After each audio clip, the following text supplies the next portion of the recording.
Boa noite, pessoal.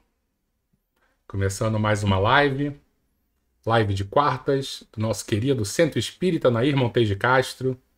Como é que vocês estão? Que Jesus nos abençoe. Deixa eu só abaixar aqui.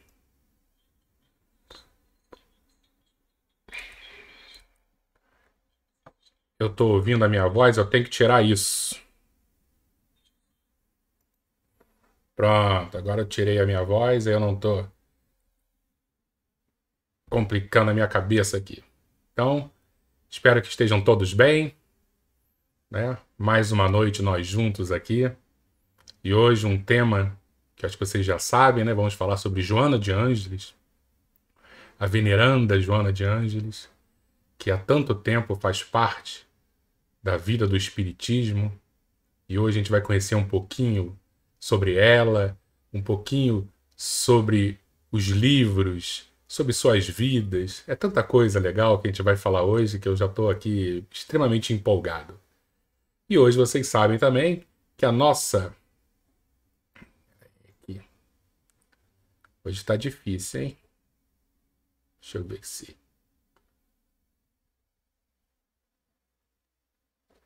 Eu acho que a gente deu uma caidinha. E aí eu tô vendo aqui para ver se voltamos.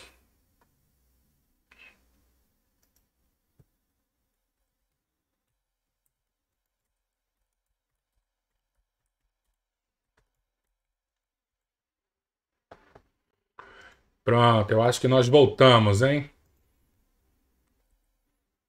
Eu acho que nós voltamos. Então, deixa eu já chamar a nossa querida amiga para a gente fazer a apresentação. E aí, Ana, tudo bem? Oi, Leco. Tudo bom? Tudo ótimo. Começamos com alguns probleminhas técnicos aqui. Às vezes acontece, às vezes a internet, eu acho que meu filho está no computador, meu filho também está jogando PlayStation e acaba puxando toda a minha internet aqui. Mas vamos que vamos. Como é que você tá? Eu Tudo já bem? estou bem. Eu já passei por roteador do celular que começou a falhar aqui. Aí, por via das dúvidas, eu já troquei também. E aí, animada pra gente conversar sobre Joana? Estou animada, grata, ansiosa, tudo ao mesmo tempo. Então vamos começar? Vamos? Então, antes de eu começar a fazer a pergunta quem é Joana, né? Sobre as vidas dela, tal. Por quê? Por que que nós vamos falar sobre Joana? Qual a importância dela em nossas vidas? Então, nós sabemos aqui, eu acho que todos nós compreendemos que somos espíritos em evolução, que alguns estão num patamar mais adiantado, outros ainda estão precisando fazer mais construções, ainda estão a caminho, com mais coisas para aprender, e que nós temos como guia, como modelo, nosso Mestre Jesus. É para ele que nossos olhos sempre devem estar voltados. A gente estava até conversando um pouquinho antes. Não há nada nas nossas vivências, no que nós passamos, no que nós enfrentamos, nos nossos desafios de todo dia, que a gente não encontre roteiro, que a gente não encontre uma luz, que a gente não encontre uma orientação no que Jesus viveu, no que Jesus fez, no que ele falou.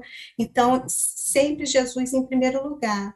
Só que há outros e outras que caminham já muito à frente de nós, né, que já caminharam muito, já aprenderam muito mais que nós, de acordo com o que Jesus nos ensinou, de acordo com o padrão que ele nos trouxe, que alinharam seus caminhos ao que Jesus nos trouxe, e um destes, e outros e outras, é a benfeitora Joana de Ângeles, né, que desde que conheceu nosso Mestre Jesus, no século I, né, esteve com ele mesmo aqui, encarnada no mesmo período, conviveu com ele, e desde esse momento vem fazendo essa caminhada luminosa, um espírito venerando, né, foi a expressão que o Leco usou, é a expressão que o Divaldo usa também, um espírito de alta envergadura, que está conosco aí esse tempo todo, encarnando muitas vezes, das encarnações que nós temos notícia, sempre encarnações femininas,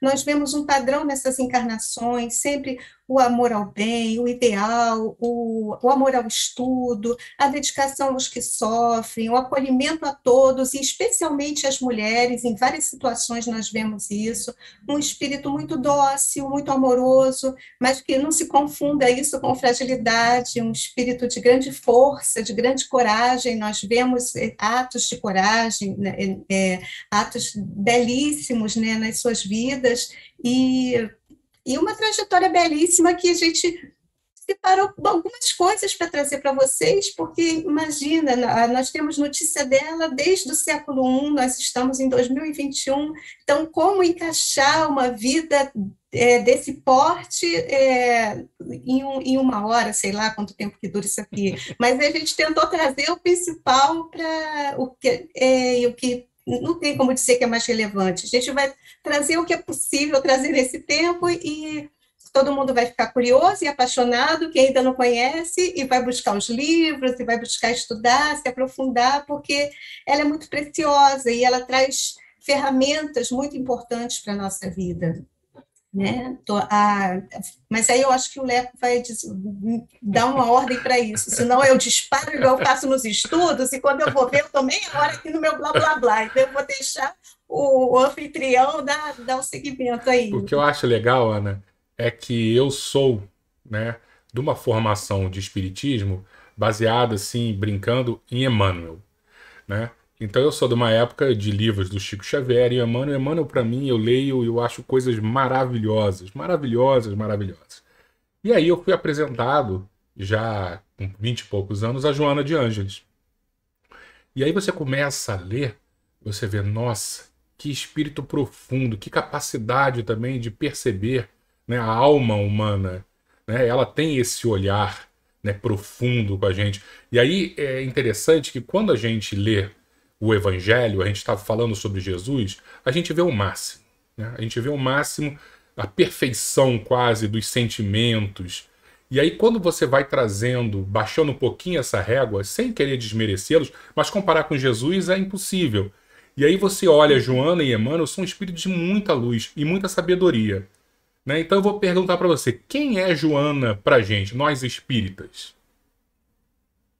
Eu acho que Joana é esse espírito amigo, como ela se apresentou para Divaldo, né, nas primeiras vezes que aparece para ele, ela não dá o nome, o que ele vê é uma grande luminosidade, e ela se apresenta como um espírito amigo, e ela é esse espírito amigo para nós. Né? Nas obras de Joana, nós vemos roteiro para a nossa conduta, para as nossas relações, para esse autodescobrimento que ela nos convida, que permeia toda a obra e que é tão necessário para o nosso crescimento, porque como chegar a um lugar, como começar a caminhar, se a gente não sabe o ponto de partida, se a gente não se olha, se a gente não se conhece.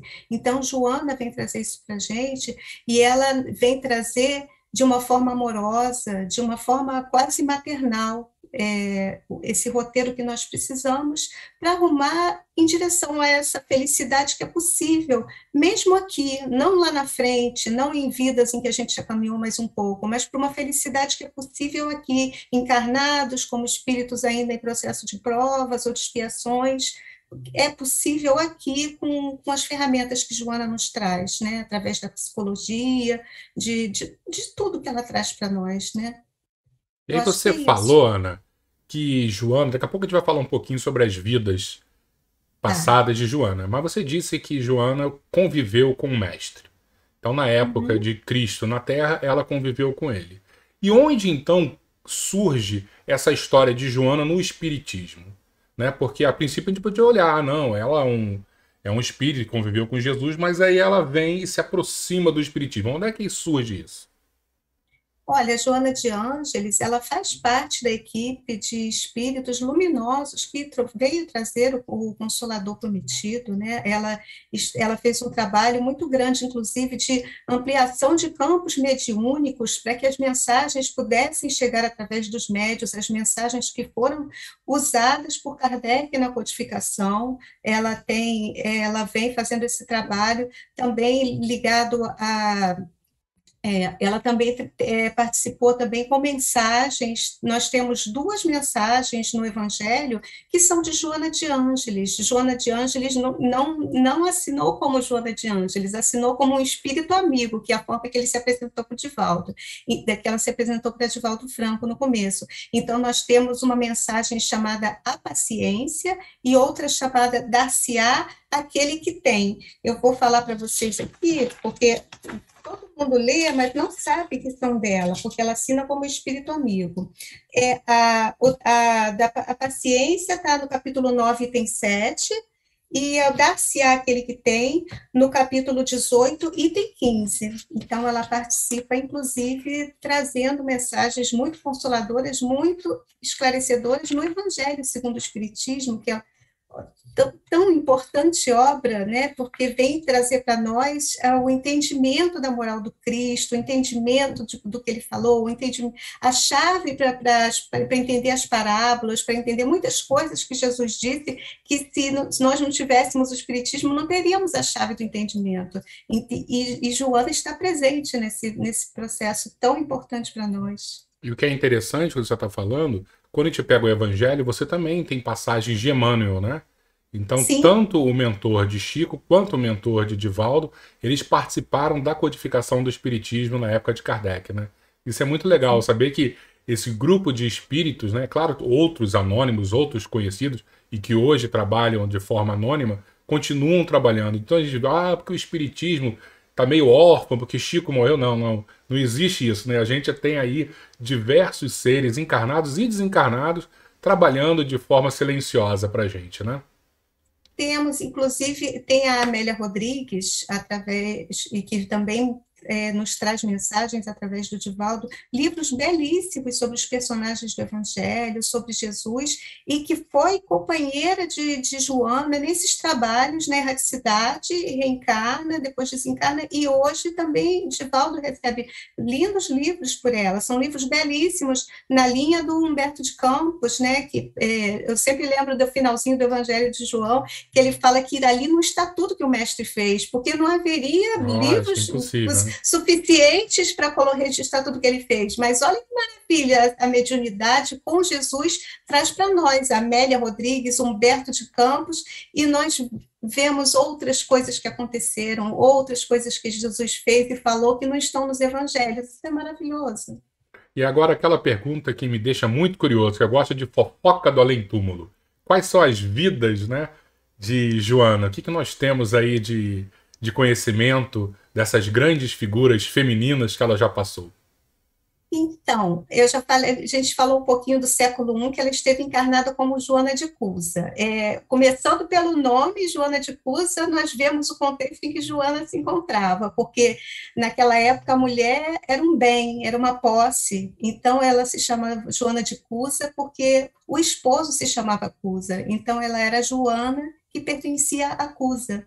E é nessa encarnação que ela conhece nosso Mestre Jesus, e ela vivia um casamento em que ela fica encantada pela mensagem de Jesus, mas ela não consegue levar para Cusa, porque Cusa está com aqueles interesses políticos da época, financeiros e tudo mais, e ele não está aberto para o que Joana quer trazer para ele.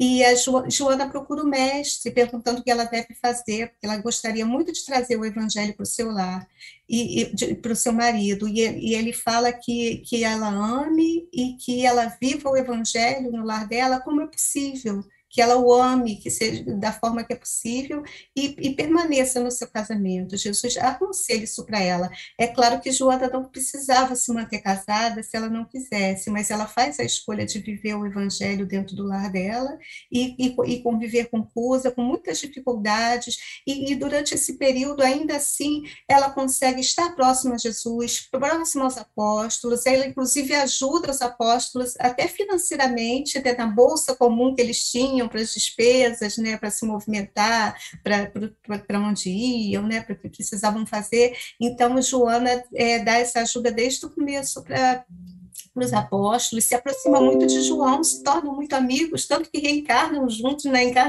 numa encarnação posterior. E ela, por fim, Cusa morre, ela, para falar bem resumidamente, que eu não sei o tempo que a gente tem, Cusa morre e Joana passa por muitas dificuldades financeiras, ela precisa fazer vários tipos de trabalhos que ela não fazia antes para se sustentar, né, por fim, falando de Jesus nas suas caminhadas, ela acaba do século 68 sendo martirizada, né, no circo romano, ela é queimada viva com seus filhos, e tem uma cena que vocês vão ler, que é muito bonita, nesse livro aqui, o Boa Nova, creio que todos conheçam, está lá no capítulo 15, salvo engano, mas o título é Joana de Cusa, em que o filho pede que ela abjure, né, que ela diga que não segue Jesus para que eles não sejam mortos, e Joana se nega a fazer isso, ela é queimada e enquanto ela está sendo queimada, um dos soldados romanos ainda diz para ela: foi isso que teu mestre te ensinou a morrer por ele? E Joana, com as últimas forças, ainda diz que não só a morrer por ele, mas a te amar também.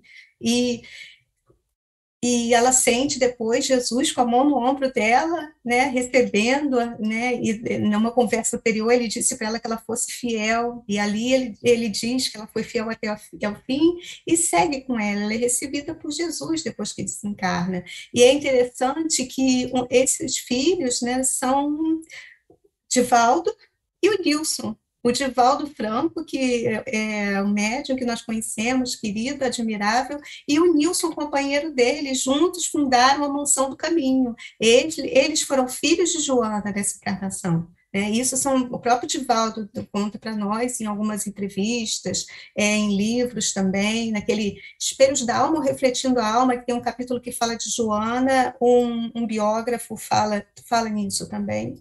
Então, eu acho que é mais ou menos o que eu queria falar de Joana de Cusa. Não sei se você quer perguntar mais algum Não, companheiro eu dele. tinha essa Juntos fundaram a curiosidade. Mansão do Caminho. Eles foram filhos de Joana. O Divaldo fala que ainda hoje o Nilson tem uma fobia ao fogo. Ah, é? É. Tinha, né? Ele já desencarnou. Isso, isso.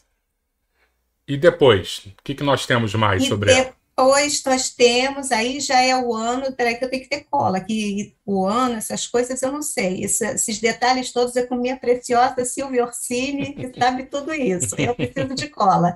Então, depois ela reencarna como Clara de Assis, né, no período das Cruzadas, da Inquisição, e reencarna na mesma época de Francisco, que foi João Evangelista. Então, esses laços de amizade que eles fizeram no período em que ela era Joana de Cusa e ele João Evangelista, eles renovam e reencarnam no mesmo período. Nós sabemos que Francisco vem enviado por nosso Mestre Jesus, um dos espíritos mais elevados que nós temos notícia, né, muito próximo à posição de Jesus, e que ele veio para buscar renovar o cristianismo na sua pureza inicial, como Jesus nos trouxe, né?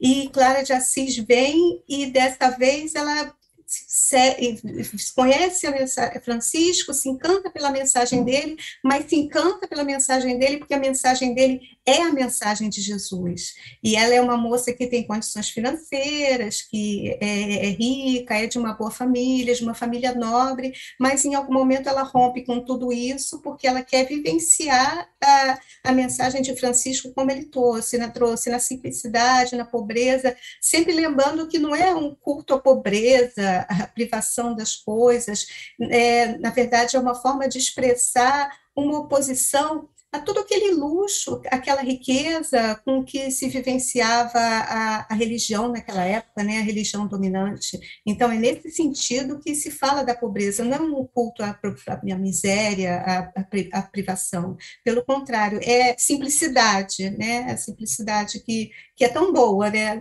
Outro dia mesmo estava falando isso com uma amiga, a gente gosta de um café com creme, com chocolate, com avelã, com um monte de coisa, mas o cafezinho é comum, é o melhor de todos. Então, a simplicidade é um luxo, eu acho. E dizem que a simplicidade é o último grau da sofisticação, né? Quando você realmente está muito sofisticado, aí você vê nitidamente isso nos escritos de Joana, que ela dentro da ideia dela, ela é muito objetiva, ela é muito simples, porque ela é muito sofisticada intelectualmente. Então ela consegue, né, traduzir, colocar uma grande ideia e às vezes numa frase só. Eu acho isso brilhante nela. Agora deixa eu fazer uma perguntinha para você, Ana. Voltando a essas questões de fofoca do além-túmulo, disseram que ela e Francisco de Assis vão reencarnar em breve. Confere essa Gente. informação? Confere, isso que você falou é uma verdade. Nós gostamos muito de falar dos espíritos superiores e saber das vidas deles. E eles vão reencarnar sim. Ó, Divaldo fala que desde 2015, Joana está preparando a próxima encarnação dela. Ela reencarnará no Brasil por volta de 2025, para trabalhar na área da psicologia, da mediunidade, e Francisco de Assis, no mesmo período, reencarnando na Itália. Então, nós vemos aí dois espíritos de escola para ajudar a alavancar aí o nosso planeta rumo à regeneração, né? Muito, muito maravilhoso isso. E aí eu lembro que uma vez eu vi uma série no Netflix onde falava sobre acho que era mexicana, né, uma grande A mulher, né? Ruana. E isso, Juana, eu queria que você falasse um pouquinho também desta encarnação de Joana de Então, Ângeles. eu não consegui ver essa série. Quando eu conheci Joana, já não estava no Netflix, uma pena. Mas ela é Juana Inês de la Cruz, reencarna, Joana de Ângeles reencarna no México em 1651. Muito querida, estudada até hoje pelo um povo mexicano, poetisa, dramaturga, filósofa, era conhecida como a monja da biblioteca, tinha uma extensa obra publicada, e é muito interessante que ela, desde pequenininha, ela queria frequentar a universidade. Eu esqueci de uma coisa de Clara de Assis, eu preciso voltar. Pode falar. Ó, se alguém que está ouvindo, que eu não vejo ninguém, que já me conhecer dos estudos, sabe que eu esqueço e volto, que eu me perco enquanto eu falo, Não então, tem problema nenhum. então não tem problema, porque todo mundo já é acostumado que o meu jeito é esse. Eu esqueci de falar uma coisa importante de Clara de Assis, porque na vida dela que tem um desses atos de bravura que a gente vai encontrar na encarnação seguinte de Joana, lá na Bahia. Tem uma situação lá em que o convento dela está para ser invadido pelos sarracenos, e Clara de Assis vai lá para a porta do convento com um ostensório, que é um objeto onde ficam guardadas as hóstias, e ela levanta o ostensório na frente dela e enfrenta os soldados, e dizem que eles não vão entrar ali, e tem uma luminosidade que emana ali dela, dos ostensórios, e os soldados ficam apavorados e fogem, e ela consegue defender o convento, porque defender o convento, não só como Clara, também como Joana Angélica, quer dizer não só defender aquele espaço, mas defender as mulheres que estão abrigadas ali, que já são mulheres que são sofridas, que muitas vezes são deixadas ali pela família porque foram abandonadas, ou porque engravidaram fora do casamento, ou porque tinham interesses nos bens delas. Então, proteger o convento novamente proteger as mulheres, da mesma forma que ela protegia as servas e ensinava quando era as servas dela, quando ela era Joana de Cusa. É uma coisa que nós vemos nas vidas de Joana, por isso que eu quis voltar. Aí eu já me deixa eu só esqueci dar o que um eu estava falando. recadinho, que eu tô vendo que de vez em quando a gente tá caindo um pouquinho a nossa conexão aqui. Isso não é Ah, nem erro da minha internet, nem da sua. Deve ser alguma coisa não. do Facebook que tá com problema. Eu peço desculpas pro pessoal. Mas quando terminar aqui, quem quiser às vezes perdeu algum detalhe, eu vou colocar no YouTube. E lá, como eu tô gravando, aí eu subo, aí vai subir inteira, tá? Não precisa se preocupar, não. Mas vamos continuar. Então agora a gente já está no México, né, onde nós Estamos no temos uma México. influência espanhola enorme da Santa Inquisição e ela fazendo esse alvoroço todo, porque ela era uma intelectual, uma mulher intelectual. Então provavelmente Gente. os homens não gostavam desse tipo de atitude, né? Não, e ela desde pequena queria estudar. Quando ela tinha 6 anos, ela descobre que existia uma universidade, que o estudo era possível. E dizem para ela que ela só poderia, que ela não poderia, porque só os homens estudavam. Então ela pede para os pais que a vistam de homem, porque ela quer estudar. Então isso é uma coisa que nós vemos também nas vidas de Joana, né? Esse amor ao estudo, essa dedicação ao saber, e ela acaba causando inveja, né, nestes homens, né, nessa elite dominante ali, e passa por um processo, acaba precisando abrir mão ali sua biblioteca tão querida, né, e por fim ela resolve entrar para a Ordem das Carmelitas Descalças, e tem uma peste lá, e ela acaba se contaminando ao cuidar dos enfermos. que é do mesmo jeito que Clara de Assis desencarna também, cuidando dos enfermos, acaba contraindo uma doença e desencarna. É algo que nós vemos também nas vidas de Joana. O testemunho dela sendo não só a sua vida, mas as mortes também, né? E aí depois Joana vem para o Brasil, né? Ela acaba vindo para a Sim. Bahia, né? E como é que foi essa encarnação?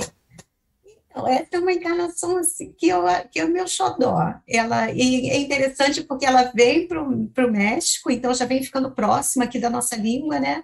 E depois encarna ali na Bahia, perto de onde mais tarde a gente vai ter o nosso Divaldo lá. Então, eu acho que tudo já vai se encaixando para esse momento que a gente está vivendo agora, da série psicológica, de todos os livros dela.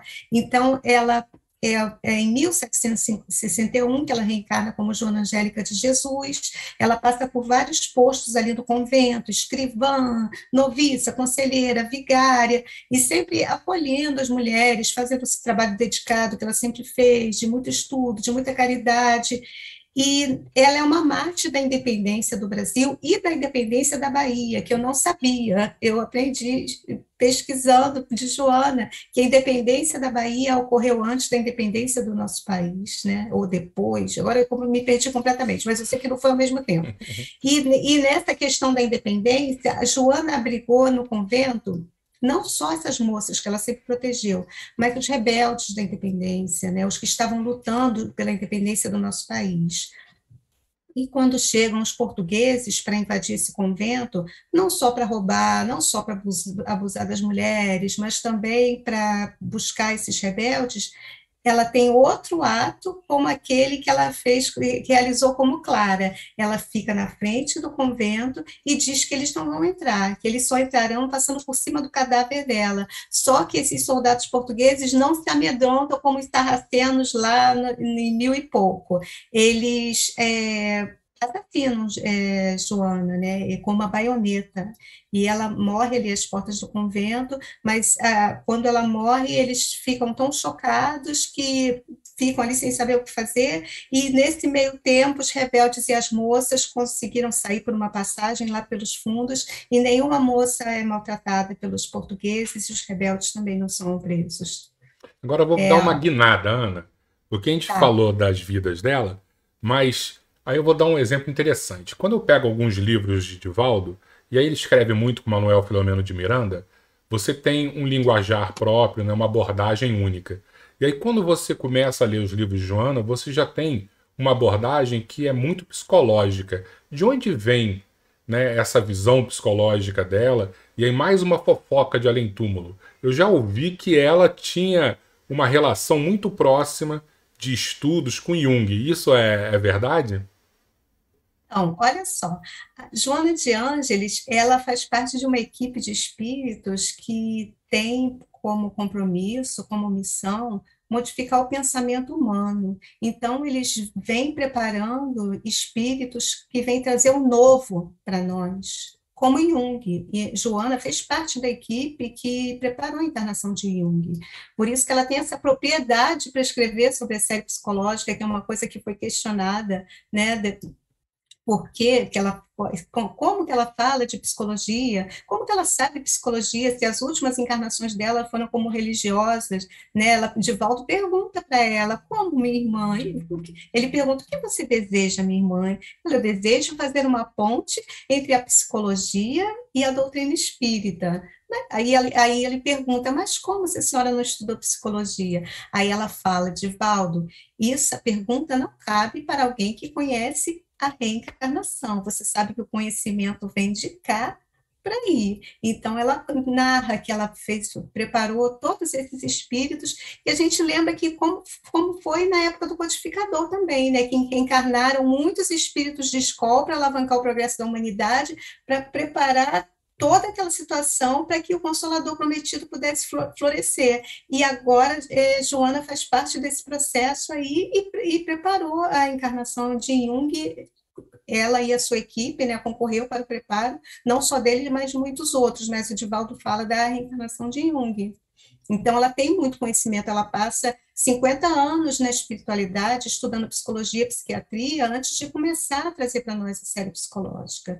Então, ela tem muito conhecimento, e isso aí é uma coisa importante, porque quando a gente, eu ouço muitas pessoas dizerem que Joana é uma autora difícil. A Joana realmente tem uma linguagem erudita que ela exercitou como Juana Inês, né, como poetisa, filósofa, ela tem uma bagagem muito grande.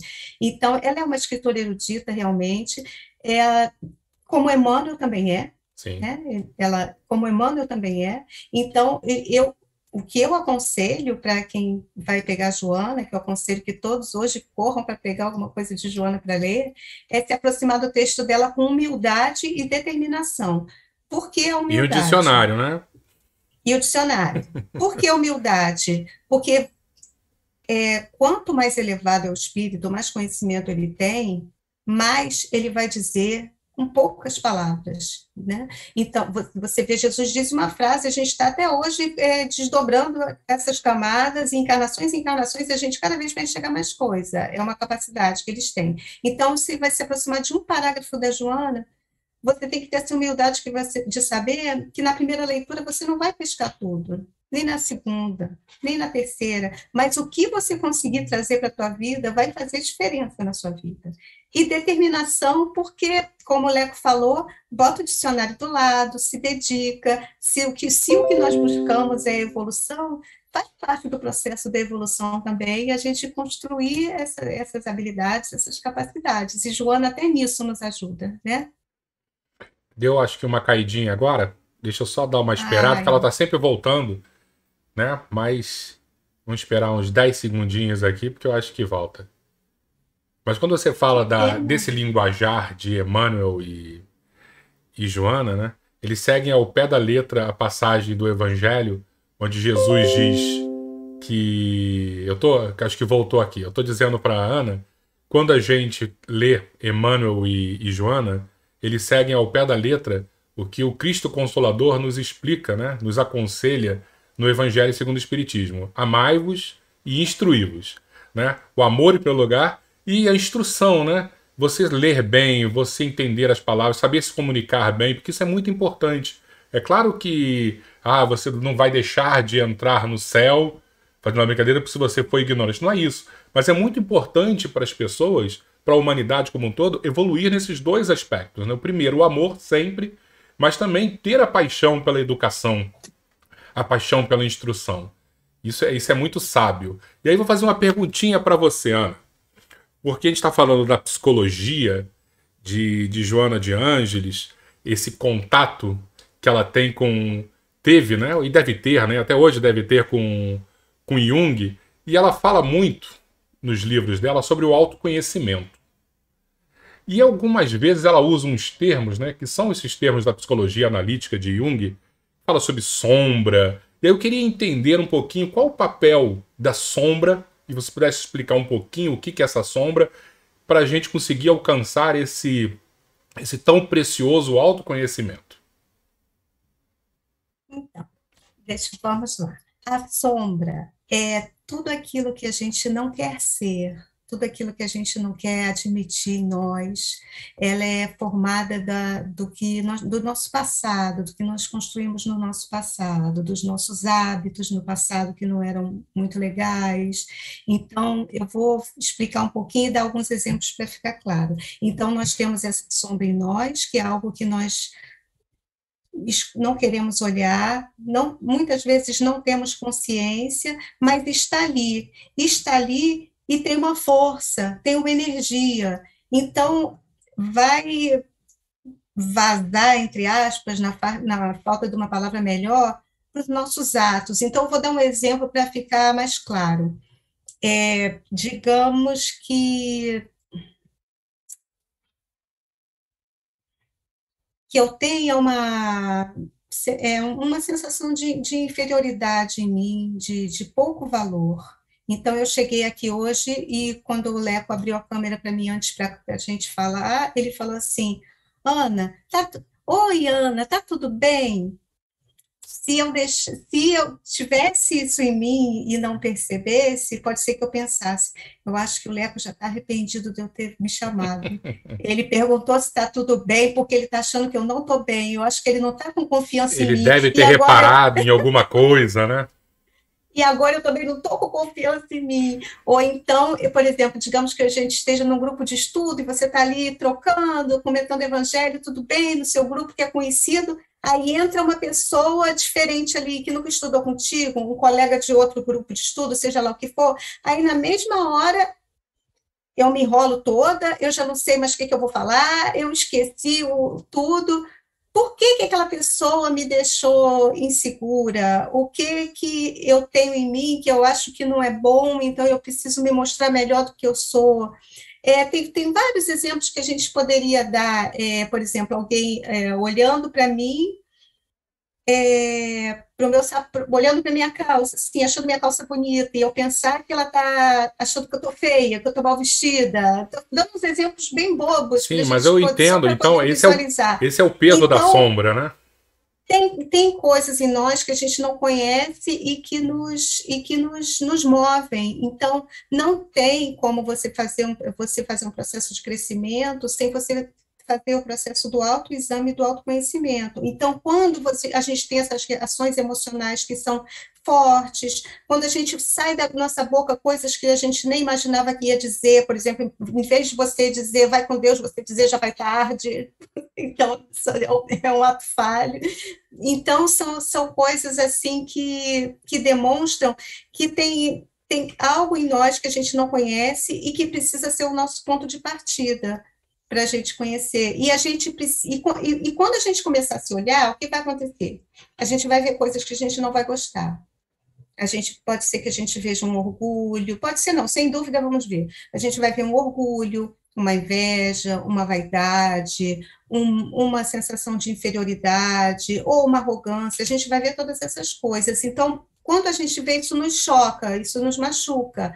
E é nessa hora que a gente precisa se olhar com amor e pensar: não, tudo bem. Se eu sei que eu sou um espírito em processo de evolução, que eu tenho uma caminhada lá para trás que eu não tenho ideia do que aconteceu, eu tenho coisas em mim que não são boas ainda e que eu preciso consertar. Eu ainda estou no segundo patamar aqui dos mundos, então eu não sou um espírito puro, não sou um espírito superior, então a gente tem que ter essa generosidade e olhar que tudo bem, eu tenho todas essas coisas, e partindo desse princípio de que você tenha consciência de que você já está vendo o que você tem, você vai caminhando na direção de algo melhor. E esse algo melhor não pode ser só mudar o comportamento. E tá, já que isso demonstra que eu tenho inveja, que eu sinto orgulho, que eu tenho vaidade, então não vou falar dessa maneira. Não é para mudar o comportamento, não é para passar a agir de uma determinada maneira. É realmente olhar dentro de si e aos poucos fazendo essa busca por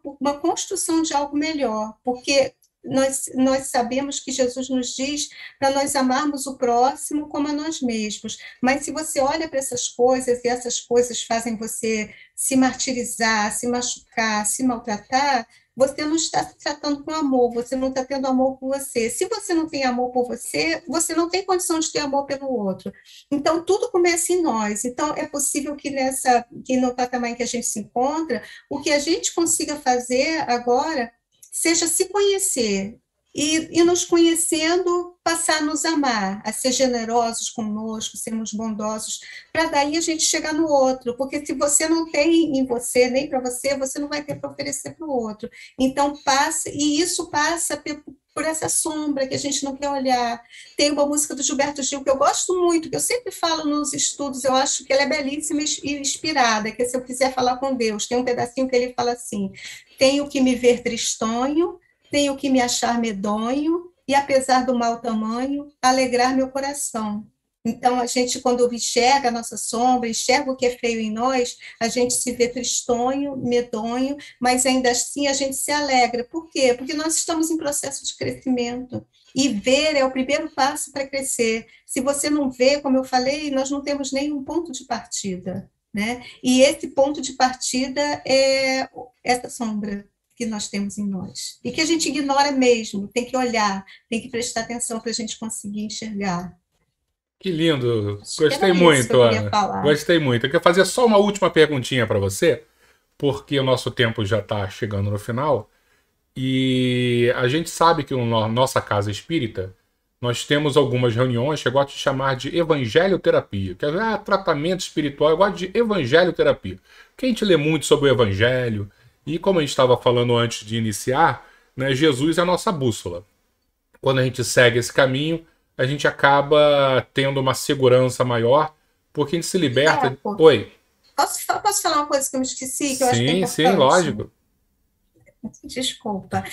Não, é porque nesse processo, muitas vezes a gente pode olhar para pessoas que a gente admira e a gente querer fazer como elas, parecer com elas. E, na verdade, o nosso processo de crescimento, esse processo de individuação, como Jung e Joana chamam, que é um processo que a gente vai fazendo a cada vida uma individuação, é nos tornarmos quem nós somos. Né? Então, não é para eu ser como o Leco, que é tão agradável, né? Tão bom de conversar, não é para ser, porque cada um tem seu potencial para ser esse ser único, que só nós podemos, só então nós podemos ser, só existe um Leco, só existe uma Aninha, então nós não é para a gente assumir um comportamento semelhante aos que nós admiramos, é para a gente se descobrir e ser quem nós somos. Um exemplo que eu gosto muito de dar isso, já falei isso várias vezes em vários grupos, é o que o Chico falava de Bezerra e de Emmanuel. Os dois são espíritos elevados, de muito conhecimento, de muita amorosidade, de tudo isso. Quando Emmanuel entrava na sala, na reunião de trabalho, entrava com aquele jeito grave, né, sério, e Bezerra entrava abraçando as pessoas. E então, os dois, eu quero dizer que os dois são muito elevados, mas cada um é único, né? Aliás, Bezerra, o Alberto falou lindíssimo aqui daquela vez, então é um exemplo para a gente de que a gente está evoluindo para ser quem nós somos, em potencial, que a gente ainda nem sabe quem somos. A gente precisa seguir, caminhar, ousar, se educar, para a gente chegar nesse ser que nós temos potencial para ser e está em construção ainda dentro de nós. É isso mesmo. Era isso que eu queria E aí falar. voltando àquele ponto, né, falando das nossas reuniões de evangelioterapia, e a gente tem muita abordagem com Joana. A gente está fazendo, pegando muitos livros, lendo com as pessoas. E eu soube que você está com esse trabalho também na nossa casa, que só que para Joana, para os jovens, né? E aí eu queria que você falasse um pouquinho como é que tá essa dinâmica, né? E como é que estão os jovens, se estão gostando, como é que tá esse trabalho? Ah, eu tô muito feliz. A gente começou já tem um mês. O livro é Momentos de Saúde e Consciência. Nós começamos apresentando Joana, apresentando as vidas de Joana. Agora já entramos no livro, no capítulo, estamos no primeiro capítulo ainda, porque a gente está fazendo com muita tranquilidade, um capítulo em 2 semanas ou até mais. O importante é absorver o máximo que a gente puder do texto de Joana. E ele é para os jovens, voltado para os jovens entre 18 e 25 anos. Ainda estão abertas as inscrições, entraram 2 meninas semana passada, e é uma preciosidade poder ter mais um dia na nossa casa para estar com os jovens, porque eu sei que tem um trabalho muito bom, que é o Sei de Jovem, no sábado, né, que começou esse ano, tem o trabalho também na terça dos jovens, e agora a gente tem a quinta, então são 3 dias na nossa casa para estar com os jovens, e num período que é desafiador, especialmente para eles, então eu fico muito feliz, porque nós fomos jovens também, então a gente agora tem vontade de acolher, Nós somos jovens também. há muito mais tempo que eles. Ah, muito bom, Ana. Gostei muito de conversar com você, muito mesmo. E eu vou fazer o último pedido para você. Se você pode Tá fazer uma bom. prece para gente encerrar com chave de ouro. E antes de fazer, só dar um recado pro pessoal que como a internet tá complicada aqui, eu tô percebendo que de vez em quando o Facebook tá desconectando aí volta. Se no meio da prece a gente desconectar, continua você da sua casa orando aí. Não vá se prender a conexões, porque ninguém vai para o céu se depender da internet. A gente precisa focar na nossa fé interior. Então, vou pedir para você, Ana, se possível, fazer uma prece para a gente. Tá bom? Tá bom. Obrigado, tá, Ana? Eu que agradeço. Então, vamos fechar os nossos olhos, acalmar aí a respiração. elevando nossos corações ao alto, agradecendo ao nosso Mestre Jesus, a benfeitora Joana de Ângeles, nossos amigos espirituais que nos possibilitaram estar aqui juntos neste momento, para tirar um tempinho para nos presentear, refletindo sobre Jesus, sobre tudo que ele nos trouxe, para termos uma caminhada mais feliz. Agradecemos também pela casa de Pedro e Nair, que nos recebeu como filhos, que nos abraça carinhosamente, nos acolhe. Ampara, querido Jesus, todos os lares, que nesse momento todos possam ser envolvidos, os lares, as famílias, no teu cuidado, na tua proteção, no teu carinho, que possamos, mesmo distantes, estarmos juntos, à disposição deste trabalho, destes cuidados que a espiritualidade direciona a esta família, a família de Pedro. Permita, Pai, que assim seja, graças a Deus.